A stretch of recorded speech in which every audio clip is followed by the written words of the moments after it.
अस्सलामुअलैकुम। मैं हूं हकीम जिया और आप देख रहे हैं हेल्थ टिप्स 92। आज की इस वीडियो में मैं आपको खारिश का इलाज बताऊंगा।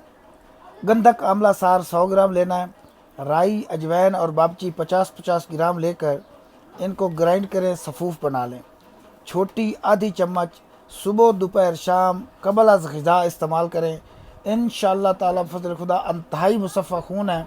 जल्द की जितनी अमराज होंगी अल्लाह के रहमत से कफ़ूर हो जाएगी, खारिश दूर हो जाएगी। क्योंकि ये अंतहाई बुरी मर्ज़ है खारिश, हर जगह खुजाते हुए शर्म आती है। ये दवा खाने के लिए इस्तेमाल करें और इंशाअल्लाह ज़ख्मों पर लगाने के लिए भी मैं आपको नेक्स्ट वीडियो में बताऊंगा। आप हमारे चैनल हेल्थ टिप्स 92 को सब्सक्राइब करना मत भूलिए। बेल का आइकन दबाएं ताकि नेक्स्ट वीडियो से आप बाखबर और आगाह रहें। तब तक के लिए इजाज़त दीजिए। अल्लाह हाफ़िज़। अस्सलामु अलैकुम वरहमतुल्लाह।